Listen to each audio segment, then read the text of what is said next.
Hello students. आज हम बात करेंगे वेक्टर स्पेस की थ्योरम नंबर 1.2 जो कि लीनियर अलजेब्रा अपनी बुक चल रही है उसका अपने पास में सदिश समष्टि की थ्योरम नंबर 1.2 है। तो इसके बारे में अपन बात करेंगे। तो ये किस तरीके से अपन इसको सॉल्व करेंगे और किस तरीके से अपन इसको प्रूव करेंगे, ये सारी चीज़ें अपन इसमें देखेंगे। तो कौन कौन से एलिमेंट अपने पास में दिए हुए हैं और इन सारी एलिमेंट्स के अकॉर्डिंग ही सारी बातें होती हैं। यानी कि अलजेब्रा के अंदर यानी कि जो एलिमेंट कहाँ से आ रहा है, कहाँ से निकलेगा, इन सारी चीज़ों के ऊपर ही बेसिकली बातें होती हैं और बस अपन को यही चीज़ें प्रूव करनी होती हैं। हालांकि बहुत सारी चीज़ें आपको देखने में ऐसी लग रही होती हैं कि ये तो आसानी से प्रूव हो जाएगा, कि जैसे कि अल्फा से अल्फा कैंसिल आउट हुआ, ए इज इक्वल टू बी आ जाएगा, सिंपल सी थ्योरम है, हो गया सॉल्व।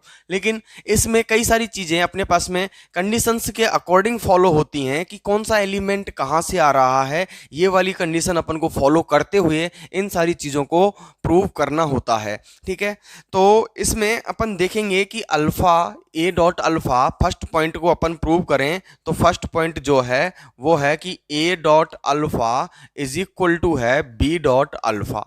ठीक है, ये कंडीशन अपने पास में दे रखी है। तो एक काम करते हैं, अपन इस वाली कंडीशन को इधर लेके आए तो a dot alpha minus b dot alpha बनेगा क्या। ठीक है, अब जैसे ये वाली कंडीशन बनी तो मैं इसमें से अल्फा कॉमन लेता हूं तो ए माइनस बी और अल्फा मैंने क्या ले लिया कॉमन, इज इक्वल टू 0। तो ये वाली प्रॉपर्टी कौन सी थी, यानी कि सदिश योग का अदिश गुणन, सॉरी यहां पर अपने पास सदिश अदिश योग का सदिश गुणन अपने को यहां पर ये वाली प्रॉपर्टी V3 प्रॉपर्टी से अपन इसको कह सकते हैं कि सदिश समष्टि की तीसरे नंबर की जो प्रॉपर्टी है उसके अकॉर्डिंग से ये वाली कंडीशन फॉलो हो जाती है कि अपन किसी भी चीज को अपन ऐसे कॉमन ले सकते हैं। ठीक है, तो जब अपन ने इसको कॉमन ले लिया तो मैं एक काम कर रहा हूं यहां पर कि अल्फा जो है वो तो 0 है नहीं। जब अल्फा अपने पास में 0 नहीं है तो मैं क्या करूं कि अल्फा 0 नहीं है तो ये 0 नहीं होगा, यानी कि alpha is not equal to 0। Alpha 0 नहीं है तो क्या ये 0 होगा क्या, यानी कि इन दोनों में से एक को तो 0 होना ही पड़ेगा। जब एक को 0 होना पड़ेगा तो इस वाली कंडीशन को अपन ने 0 के इक्वल रख लिया। ठीक है, अल्फा 0 नहीं है तो अपने पास में पहले ही अभी अपन ने कल अपन ने पिछली वीडियो में अपन ने थ्योरम पढ़ी थी कि यहाँ पर ये जो अपने पास में कंडीशन बनी हुई है इसके अकॉर्डिंग जब एक वैल्यू 0 नहीं होती है तो दूसरी वैल्यू अपने आप ही क्या होगी, 0 होगी, बराबर में जब 0 दिया हुआ होगा तो। ठीक है, जब ये 0 नहीं है तो ये वाला पार्ट अपने पास में क्या हो जाएगा, 0 हो जाएगा। और अब मैं इस वाली कंडीशन को कुछ इस तरीके से लिखने की कोशिश करता हूं। देखें एक बार तो इसी को यहीं पे लिख देता हूं कि ए और ए के साथ में इस माइनस बी को मैं अलग लिख लेता हूं, इज इक्वल टू 0। ठीक है, जब अपन को पता है कि जब दो एलिमेंट जो हैं, ये दोनों एलिमेंट किसके हैं, ए भी किसका एलिमेंट है, एफ का एलिमेंट है, क्षेत्र का एलिमेंट है, और बी भी किसका एलिमेंट है, क्षेत्र का एलिमेंट है। तो माइनस बी यानी कि minus b is also belongs to f, यानी कि b is belongs to f है तो माइनस बी भी इसमें क्या करेगा, बिलोंग करेगा, क्योंकि प्रतिलोम अवयव योज्य प्रतिलोम अवयव का अस्तित्व होता है। यानी कि for all minus b is belongs to f. ठीक है, क्योंकि बी इसमें एफ में क्या कर रहा है, बिलोंग कर रहा है, जो कि अपन को पहले ही दिया हुआ है यहां पर b is belongs to f. ठीक है, अब इसके बाद में यहां पर मैं कौन सी प्रॉपर्टी यूज करता हूं, देखें कि ए प्लस ये वाली कंडीशन अपने पास में योज्य प्रतिलोम के लिए, तो योज्य प्रतिलोम का अपने पास में मान कैसे निकाला जाएगा कि a plus minus b is equal to 0 है तो a is equal to, this implies a is equal to minus of minus b होगा। ठीक है, माइनस ऑफ माइनस बी होगा किससे, योज्य प्रतिलोम से। योज्य प्रतिलोम का नियम क्या कहता है कि जब दो वैल्यू अपने पास में किसके इक्वल हो, दो वैल्यू का सम अपने पास में 0 के इक्वल हो तो वो दोनों एक दूसरे के क्या होती हैं, योज्य प्रतिलोम होती हैं, तो उसके अकॉर्डिंग। ठीक है, अब अपन इस माइनस को अंदर लेके जाते हैं। तो मैंने कल भी अपन ने एक प्रॉपर्टी सीखी थी कि minus a minus is equal to a होता है, तो उसी प्रॉपर्टी के यूज से अपन क्या करेंगे कि ए इज इक्वल टू क्या आ गया, बी। वापस से दिस इंप्लाइज का यूज करेंगे, ए इज इक्वल टू क्या आ जाएगा, बी। ठीक है, तो यही अपन को प्रूव करना था, दैट्स इट। सेकंड जो पॉइंट है उसमें थोड़ा सा बस डिफरेंट है। यहां पर अल्फा और beta is belongs to b and alpha a is belongs to f है, और यहाँ पर ये वाली कंडीशन दे रखी है। तो दी हुई कंडीशन को पहले लिख लेते हैं, a dot alpha is equal to a dot beta. इसको इधर लेके आएंगे, सेम प्रोसेस है बिल्कुल, ठीक है। Is equal to 0, a common ले लिया, then alpha minus beta is equal to 0। तो ए अपने पास में 0 नहीं है, तो a is not equal to 0। तो अपने पास में क्या होगा, alpha minus beta is equal to 0, क्योंकि a is not equal to 0। A की वैल्यू 0 नहीं है तो इसकी वैल्यू 0 होगी। तो अल्फा माइनस, इसको अपन इस तरीके से लिख सकते हैं। योज्य प्रतिलोम के अकॉर्डिंग क्या हो जाएगा, योज्य प्रतिलोम, क्योंकि इसमें भी योज्य प्रतिलोमों का क्या होता है, अस्तित्व होता है, क्योंकि V एक क्रम विनिमय समूह होगा किसके लिए, प्लस के रेस्पेक्ट में। तो प्लस के रेस्पेक्ट में योज्य प्रतिलोम का अस्तित्व भी हो जाएगा। तो योज्य प्रतिलोम के according A is equal to minus of minus beta, और वही वाली प्रॉपर्टी से alpha is equal to beta, ये वाली वैल्यू अपने पास में बन के आ जाती है। दैट्स इट, ठीक है। एक बार आप इसको लिख लीजिए। तो चलिए अब अपन चलते हैं एग्जाम्पल नंबर फर्स्ट पर। तो एग्जाम्पल नंबर फर्स्ट अपने पास में दिया हुआ है कि सिद्ध कीजिए कि पूर्णांकों के सभी क्रमित युग्मों का समुच्चय V वास्तविक संख्याओं के क्षेत्र R पर निम्न प्रकार परिभाषित सदिश योग एवं अदिश गुणन के सापेक्ष सदिश समष्टि नहीं है। अपन को इसको क्या प्रूव करना है कि ये एक जो अपने पास में दिया हुआ है ये एक सदिश समष्टि नहीं है। तो यहां पर क्या दिया हुआ है कि पूर्णांकों के सभी क्रमित युग्म, यानी कि अगर मैं V को डिफाइन करना चाहूं, यानी कि इसके सॉल्यूशन की अगर मैं बात करूं और V को मैं डिफाइन करना चाहूं, तो V जो क्या होगा अपने पास में, तो एक क्रमित युग्मों का क्या है, एक सेट है जिसमें A1, A2 हैं, और for all A1, A2 is belongs to Z। ये किस में से होने चाहिए, Z में, क्योंकि पूर्णांकों के क्रमित युग्म है, यानी कि ये वाले क्या है, पूर्णांक, और इनका क्या है, ये क्रमित युग्म। तो ये एक क्रमित युग्म हो गया, ये एक क्रमित युग्म हो गया। इन दोनों का योग जो है वो इस तरीके से परिभाषित है, जिसमें ये वाला एलिमेंट A1, A2 और B1, B2 is belongs to कहाँ है, V में, ठीक है। और ये जो A एलिमेंट है ये रियल नंबर का एक एलिमेंट अपने पास में दिया हुआ है। तो जब ये रियल नंबर का एलिमेंट है तो इसके लिए सबसे पहली कंडीशन कि यहां पर क्या होना चाहिए, ये क्लोज होना चाहिए। तो यानी पहली कंडीशन इसके लिए, और अपन V क्या है, सॉरी F क्या है, वास्तविक संख्याओं का क्षेत्र, यानी कि F जो है वो क्या है, R का मतलब वास्तविक संख्याएं, ठीक है। R का मतलब वास्तविक संख्याएं। तो ये जो सेट अपने को दिए हुए हैं इनके अकॉर्डिंग अपन को क्या करना है कि सबसे पहली कंडीशन कि ये क्लोजर है या नहीं है। तो क्लोजर की अगर अपन प्रॉपर्टी को सेटिस्फाइड करवाएंगे तो हो जाएगा। और जैसे ही मैं इसके लिए क्या करता हूं कि जो अपने पास में सेकंड नंबर की जो प्रॉपर्टी है वो क्या कहता है अपने पास में, a dot alpha plus beta is equal to a alpha plus a beta, ठीक है। तो इस कंडीशन के अकॉर्डिंग, और ये वाला एलिमेंट किसका होना चाहिए, V का, और ये वाला एलिमेंट भी किसका होना चाहिए, V का।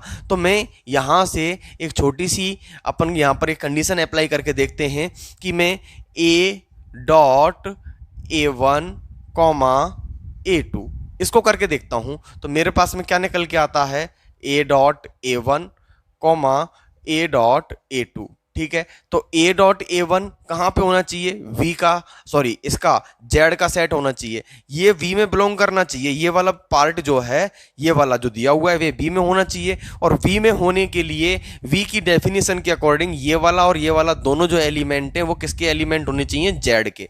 तो a dot A1 is belongs to Z, a dot A2 is belongs to Z। ये दोनों कंडीशन अपने पास में किस में होनी चाहिए, Z में। तो जैसे ही मैं A बराबर 1/2 और A1 is equal to 1 and A2 is equal to 2 लेके चलता हूं, तब ये क्या कंडीशन फॉलो होती है, या फिर 3 लेके चलता हूं तब ये क्या कंडीशन फॉलो होती है या नहीं होती है। तो उन सारी चीज़ों के लिए अपन को तो A1 क्या लेना था, Z से, A2 कहाँ से लेना था, Z से, ए कहाँ से लेना था, R से, तो R से तो मैं इसको ले लिया मैंने, तो अपन इसकी जगह पर R की जगह पर A की जगह पर 1/2 ले सकते हैं। तो जब मैं इस वाली कंडीशन के अकॉर्डिंग इसको फॉलो करूंगा तो इस पर ये आ जाएगा अपने पास में 1/2 इंटू 1, यानी कि 1/2 इंटू 1 कॉमा 1/2 इंटू 3।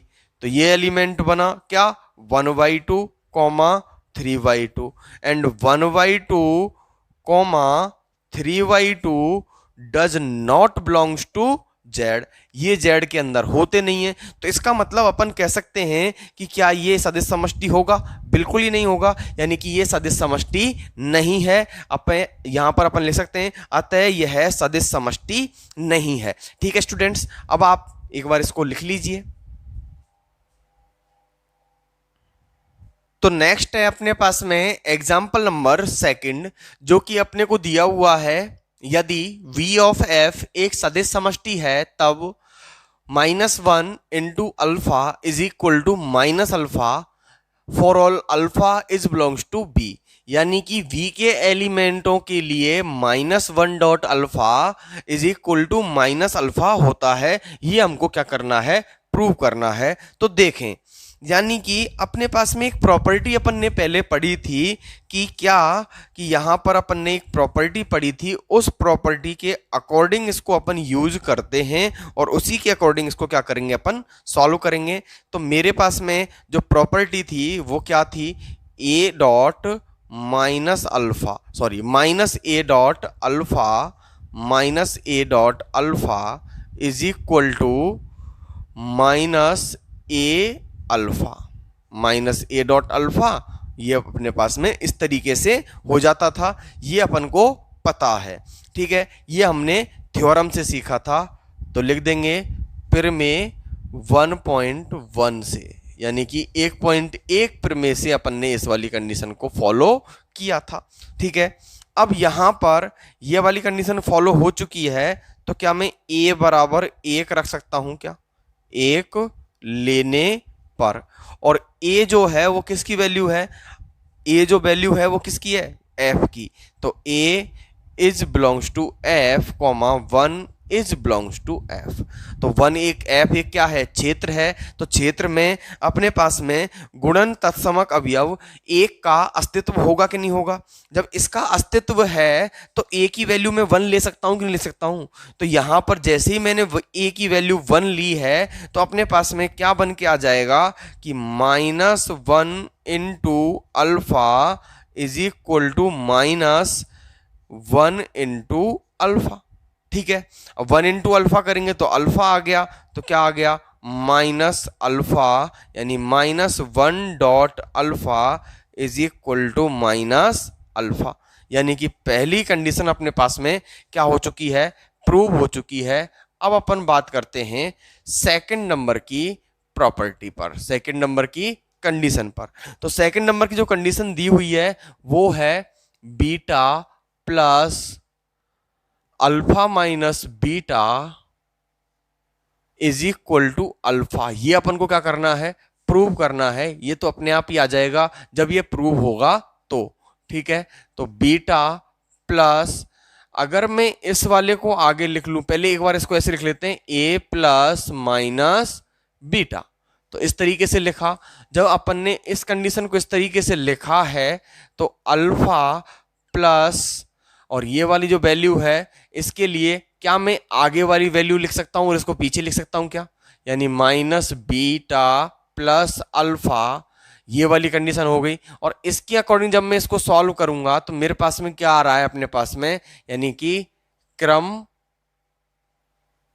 विनिमय, क्रम विनिमयता। तो क्रम विनिमयता के अकॉर्डिंग यहां पर प्लस है, प्लस हो गया यहां पर। ठीक है, अब अपन इसको जब अपन सॉल्व करेंगे तो a यानी कि बीटा प्लस माइनस बीटा, तो पहली प्रॉपर्टी तो ये हो गई, किसके अकॉर्डिंग, कौन सी चीज यूज कर दी अपन ने, साहचर्यता। तो जैसे ही अपन ने साहचर्यता यूज की तो ये कंडीशन जो है, जो कि यहां पर सॉल्व हो रही थी, अब ये तुरंत ही क्या हो जाएगी, इधर की साइड को सॉल्व होने लग जाएगी। तो बीटा प्लस माइनस बीटा जो है वो क्या होता है, हमेशा जीरो। तो zero plus alpha is equal to क्या हो गया, अल्फा। ठीक है, तो ये वाली कंडीशन जो है, अब यहां पर सॉरी बीटा बचा हुआ था, तो यहां पर अपन क्या लिख देंगे, यहां पर ये बच गया था a dot alpha plus is equal to में क्या लेके आना था, सॉरी हाँ अल्फा लेके आना था, तो यहां पर अपने पास में अल्फा ही बचेगा, तो अल्फा अपने पास में ये बच के आ गया। अब अगर अपन बात करें थर्ड पॉइंट पर, किस पॉइंट पर, थर्ड पॉइंट पर, तो थर्ड पॉइंट बहुत ही ज्यादा सिंपल वे में है। इसको अपन इस तरीके से लिखा हुआ है उसने कि alpha plus alpha two plus alpha three plus alpha four, ये वैल्यू दी हुई है। अब अपन इसको जब अपन सॉल्व करेंगे तो मेरे पास में क्या आ जाएगा, alpha one plus alpha two plus alpha three plus alpha four. ठीक है, अब मैं इसमें से मेरे को अंदर क्या चाहिए, alpha three and alpha one. तो जैसे ही मैं इस वाली कंडीशन को आगे पीछे इंटरचेंज करता हूं तो मेरे पास में क्या बन के आ गया, alpha one plus alpha three plus alpha two plus alpha four. ठीक है, ये वाली कंडीशन जो हो गई अपने पास में, ये किससे आई है, क्रम विनिमेयता, क्रम विनिमेयता। ठीक है, तो क्रम विनिमेयता के अकॉर्डिंग ये वाली कंडीशन फॉलो हो जाएगी, तो अपन ने मान लिया। तो अपने पास में क्या बना, alpha one plus alpha two plus alpha three plus alpha four. ठीक है, एक दूसरे को आगे पीछे लिख लिया यहां पर। तो ये अपने पास में अल्फा टू था और ये अल्फा थ्री था, ये हो जाएगा थ्री और ये हो गया अपने पास में अल्फा टू। जब अपन इन दोनों को सॉल्व करेंगे साहचर्यता से, तो यहां पर साहचर्यता अप्लाई क्या होगी कि alpha one plus alpha three plus alpha two plus alpha four. ठीक है, ये वाली कंडीशन बाहर की। ठीक है, तो यहां पर अपन ने वापस से क्या लिखा, क्रम विनिमेयता। ठीक है, तो ये आ गया अपने पास में क्रम विनिमेयता।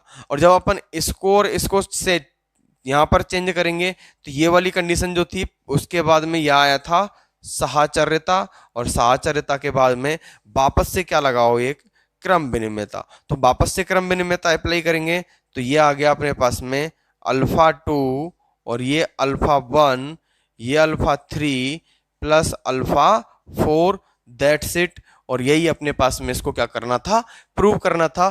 तो आप इसको वापस से लिख सकते हैं। तो चलिए अब अपन मिलते हैं नेक्स्ट वीडियो में, तब तक आप बाकी के और एग्जाम्पल सॉल्व करने की कोशिश किया करो भाई। जितने भी एग्जाम्पल अपन सॉल्व करेंगे अपन को वेक्टर स्पेस उतनी ही अच्छे से समझ में आने लगेगा। तो तब तक के लिए बाय बाय, टेक केयर।